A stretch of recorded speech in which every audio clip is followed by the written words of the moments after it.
Eits, tunggu dulu. Sebelum nonton video lengkapnya, jangan lupa untuk subscribe ya dan klik link di bawah ini. Jangan lupa juga untuk klik tombol loncengnya. Oke? Terima kasih. Selamat menonton. Baik pemirsa dan juga penonton, Anda masih bersama kami di I'm Possible. Dari Impossible jadi I'm Possible.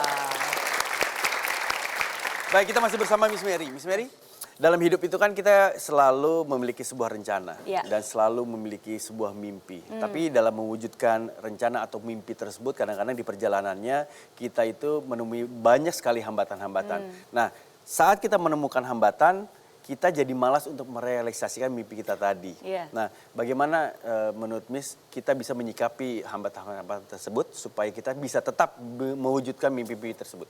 Sebenarnya ada dua cara bagaimana Anda bisa termotivasi. Yang pertama itu yang berasal dari luar, eksternal. Oke, apa yang Anda baca, apa yang Anda tonton, apa yang Anda dengar, itu sangat berpengaruh dalam kehidupan Anda. Jadi Anda bisa termotivasi dengan mendengarkan acara-acara yang positif seperti I'm Possible contohnya. Ya, melihat contoh-contoh orang nyata yang sudah berhasil.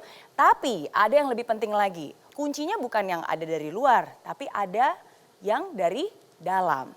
Dan sebenarnya untuk bisa termotivasi setiap hari, itu ada di kata dasar motivasi sendiri. Apa kata dasar motivasi?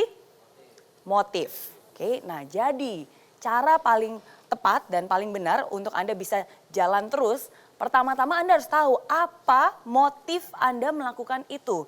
Karena kalau Anda nggak punya motif yang kuat, Anda nggak akan mungkin bisa punya komitmen yang kuat dan mencari cara untuk menjalankan semua prosesnya.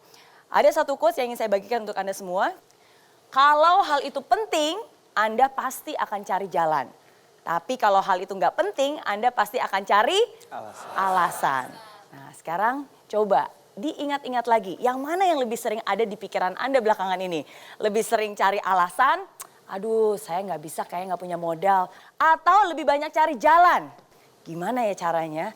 Oke, mungkin saya bisa mulai dari sini. Saya harus belajar di mana? Saya harus memulai dari mana? Oke, jadi ingat, kalau hal itu penting Anda pasti cari jalan. Tapi kalau hal itu nggak penting Anda pasti cari alasan. Oke? Untuk menebalkan pernyataan tadi, saya ingin memberikan sebuah ilustrasi ya kepada Anda semua dan juga yang ada di rumah. Oke, bayangkan Anda sedang ingin pergi ke dokter gigi.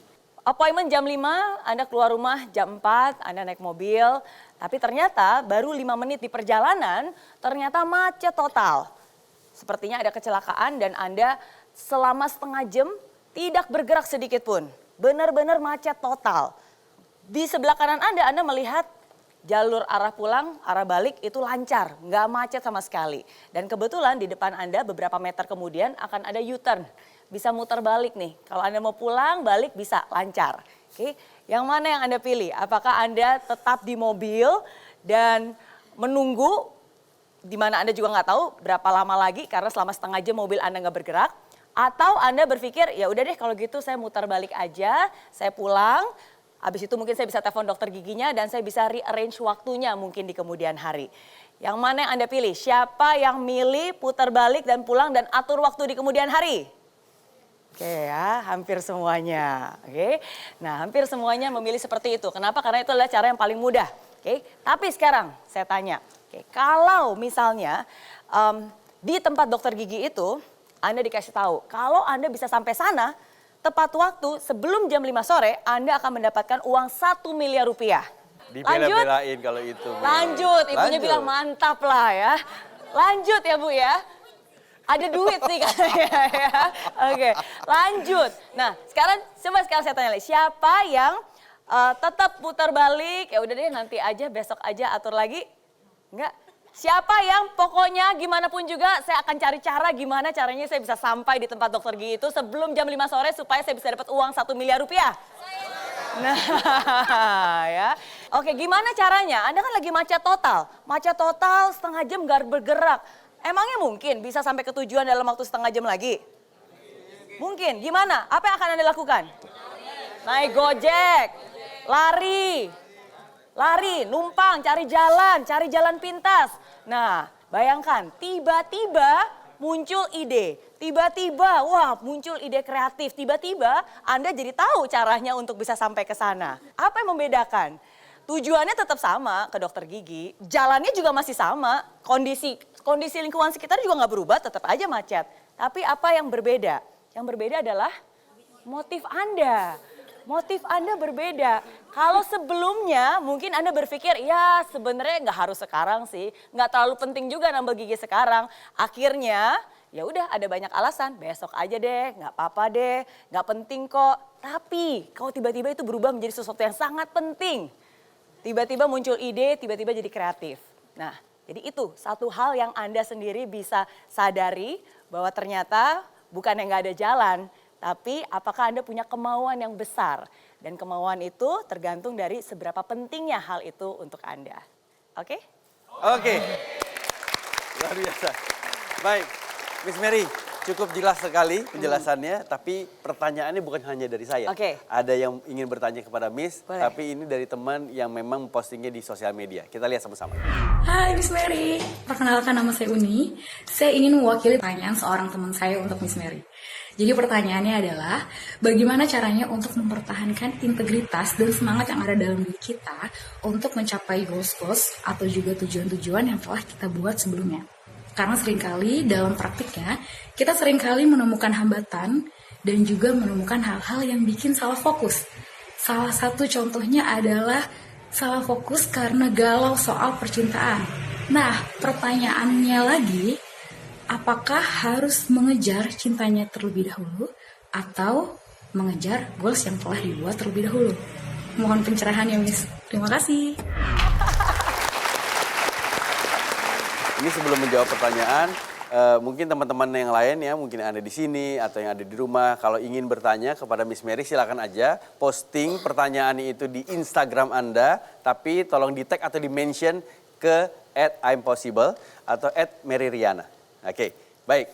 Nah, Miss Mary, itu tadi pertanyaannya, mungkin bisa dijawab? Boleh. Jadi pesan saya, masa muda itu bukan masanya mencari cinta.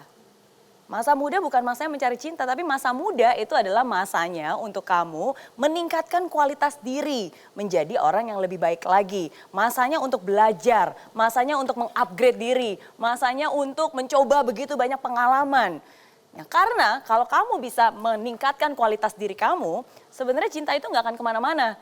Justru sebaliknya, ketika Anda bisa meningkatkan kualitas diri Anda, maka Anda akan bertemu dengan orang-orang yang tepat.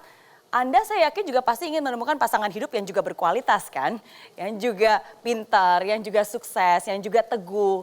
Nah jadi untuk bisa mendapatkan orang yang tepat, yang pantas untuk Anda pertama-tama harus memantaskan diri Anda dulu. Jadi kalau suruh pilih antara dua, masa muda mengejar cinta atau mengejar mimpi, kejarlah mimpi itu dan upgrade diri.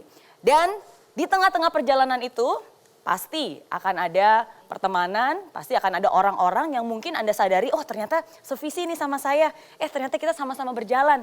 Nah jadi orang itulah yang mungkin bisa menjadi calon yang tepat untuk Anda. Dan kalau orang itu benar-benar calon yang tepat untuk Anda, dia tidak akan meminta kamu untuk memilih, pilih saya atau pilih mimpi kamu. Itu tidak tepat. Orang yang tepat, pasangan yang tepat justru dia akan memotivasi kamu dan menyemangati kamu dan menemani perjalanan kamu supaya kamu bisa mengejar mimpi itu dan meraih mimpi itu bersama. Jadi jawabannya simple, masa muda bukan masa mencari cinta, tapi masa untuk mengupgrade diri dan juga berkarya. Oke. Mungkin untuk penonton yang ada di studio, ada yang ingin bertanya kepada Miss Mary, silakan angkat tangannya. Oke, baik Mbak, langsung saja. Perkenalkan dulu namanya siapa? Ya, halo Miss Mary Riana, nama saya Mary Sabunga. Kebetulan saya masuk ke suatu bisnis dan dalam 2 tahun itu saya berhasil di bisnis ini, Miss. Tetapi sekarang yang saya hadapi kendala adalah mitra-mitra saya ini, Miss. Jadi mereka kurang percaya diri ya mungkin karena faktor kompetitor yang banyak. Lalu mereka juga merasa, Merisa bisa gitu, kalau saya nggak bisa gitu. Jadi bagaimana ya Miss untuk saya menyikapi mereka ini gitu. Terima kasih Miss. Terima kasih. Baik Mbak Mary Sabunga, terima kasih banyak untuk pertanyaannya. Miss Mary, untuk jawabannya mungkin jangan dulu sekarang. Ya, kita akan rehat dulu sejenak, tetap bersama kami di I'm Possible. Dari Impossible jadi I'm Possible. kadang kita tuh nggak tahu bahwa sebenarnya antara kegagalan dan kesuksesan bedanya tuh tipis banget. Yang kita harus lakukan adalah keep moving forward dan jangan menyerah.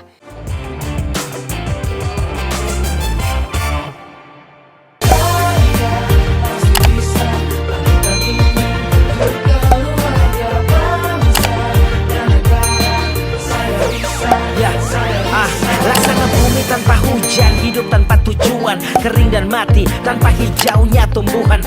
Demikian kalau mimpi tak kunjung terjadi.